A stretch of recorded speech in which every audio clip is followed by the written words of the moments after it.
¿Por qué se da este distanciamiento al interior de Pachacuti? El señor Rafael Lucero, por ejemplo, ha dicho que de pronto a usted le interesa la presidencia de la bancada, ¿es así? No, pues ellos llevan a lo personal. La diferencia, la distancia es porque simplemente el proyecto político de Pachacuti es uno solo y tiene la misma coincidencia con el proyecto político de la CONAIE. Aquí no hay diferencias. ¿Cuál es el proyecto político? Defender el agua, la vida, la tierra, la selva del extractivismo minero y petrolero. Pero ¿usted mocionó o no que se haga un cambio en la presidencia de la bancada? No, jamás, jamás. Nunca hemos estado buscando eso. Segundo, ¿cuál es el otro punto del proyecto político de Pachacuti? También defender el patrimonio nacional, social del país, las empresas públicas del país, de las privatizaciones delincuenciales.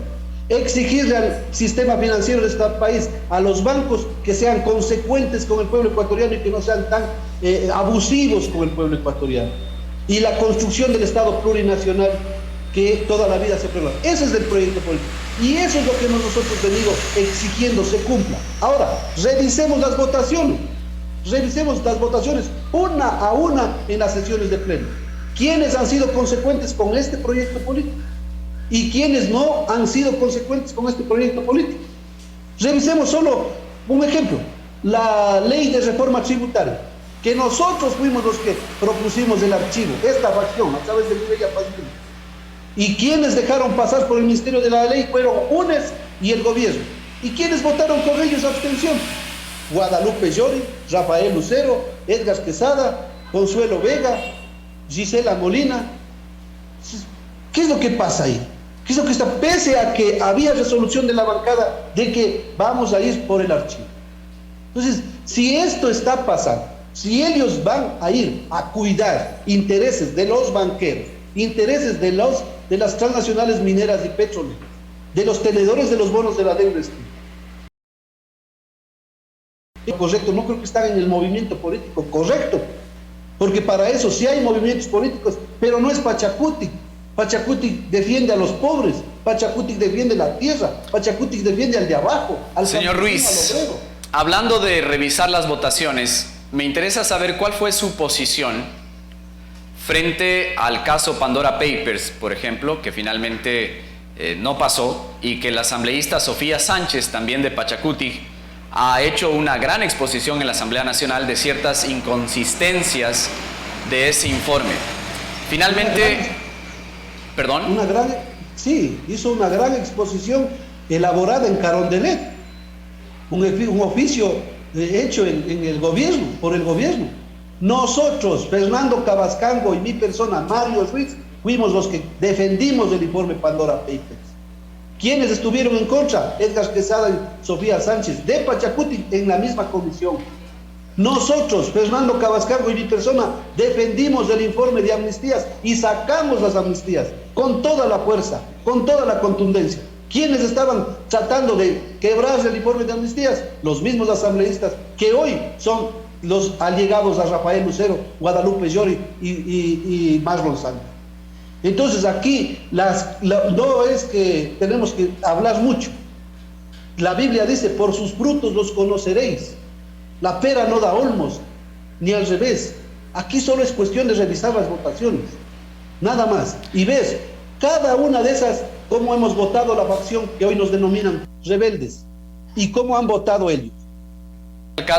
Frente al caso Pandora Papers, ¿cuál era su posición, señor Ruiz? Desde luego, apoyar el informe que hicimos en mi comisión, pues era un informe que realizamos en la Comisión de Garantías Constitucionales y Derechos Humanos. ¿Cómo voy a estar en contra del informe que nosotros mismos hicimos? Pues nosotros estábamos de acuerdo con el informe y denunciamos al país que efectivamente se encontró que el presidente Guillermo Lasso tenía capitales en paraísos fiscales y empresas offshore. Eso quedó demostrado. Otra cosa es que ahí tumbaron los mismos que hoy dicen que están en el Pachacuti, que quieren expulsarlos a nosotros. Pero en ese caso, por ejemplo, el pronunciamiento de Sofía Sánchez fue que Las pruebas, los anexos de pruebas del caso Pandora Papers llegaron 2 días después de que ustedes ya habían aprobado el informe.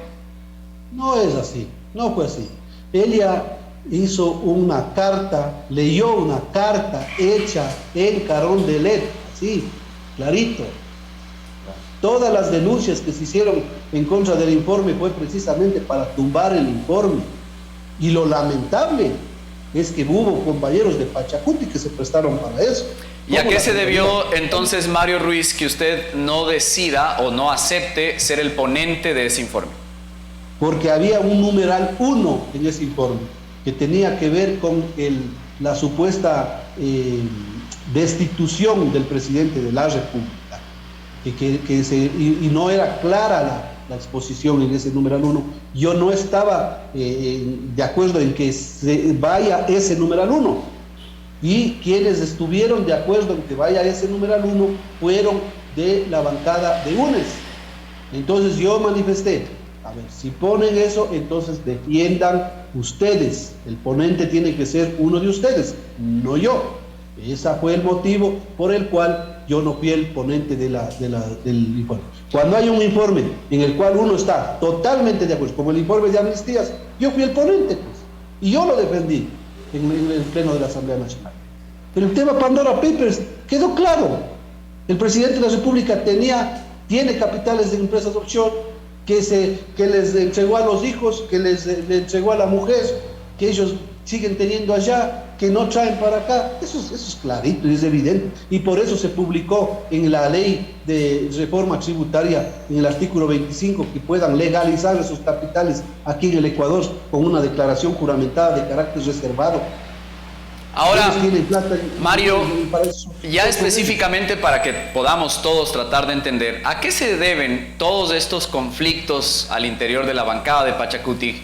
Por ejemplo, estamos hablando de Mireya Pazmiño, de Peter Fernando Calo, lo vuelvo a decir, Patricia Sánchez, Fernando Cabascango y Darwin Pereira, que están hasta cierto punto distanciados y además desautorizados por el coordinador nacional de Pachacuti para hablar en nombre del partido. Entiendo que aún no han iniciado el proceso disciplinario y ustedes también planean defenderse. Pero ¿a qué se deben estas diferencias? Me gustaría saber si, por ejemplo, el grupo que ahora se los declara rebeldes respalda una posible candidatura a la presidencia de Leonidas Issa. No se debe a personalismos, repito, a que hay proyectos políticos que quieran llevarle al problema entre Leonidas Issa y Marlon Santi, entre Mario Ruiz y Rafael Lucero. Eso es bajar el nivel del debate.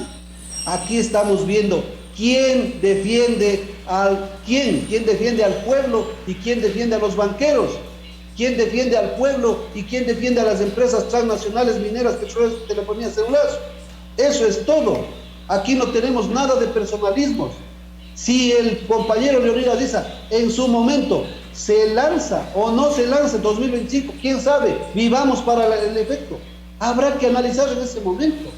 Hay muchos cuadros presidenciales en Pachacuti. Bueno, pero ¿respalda o no usted su posible candidatura? No tenemos que ahorita analizar eso. Analicemos en el 2025. Aquí eso es pretender bajar el nivel de debate.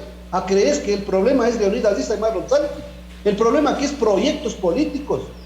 El Pachacuti nació para defender un proyecto político. Y eso se va a defender siempre, estemos o no estemos en las filas de Pachacuti. Entonces, Mario, ayúdeme a entender, ¿por qué hay división al interior de Pachacuti? ¿A qué se debe? Si hay o no hay pugna de poder, y si no hay, ¿por qué? No es pugna de poder, porque no están entendiendo que el Pachacuti nació para defender a los pobres, a los trabajadores, al agua, a la tierra, a las mujeres. Y quienes quieran y quienes están ahí comprometidos con el gobierno nacional actual, que está imponiendo un proyecto extractivista y privatizador, que ya lo impuso Correa en su momento, es el continuismo. Entonces ellos precisamente están dividiendo el proyecto político, que no es solo de Pachacuti, es de Pachacuti y la CONAIE, es igualito, el mismo proyecto político. ¿Acaso que el Pachacuti tiene que defenderles a los banqueros, ni a los tenedores de los bonos de la deuda externa?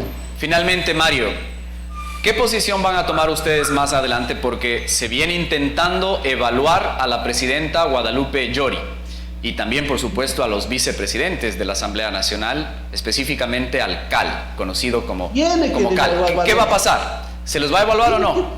Desde luego, pues, tiene que evaluarse. ¿Y cómo van a hacerlo?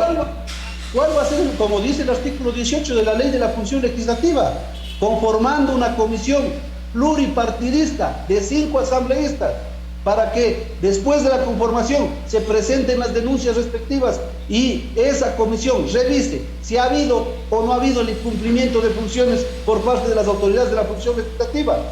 A su criterio, ¿Guadalupe Llori ha incumplido o no funciones como presidenta? De largo que ha incumplido.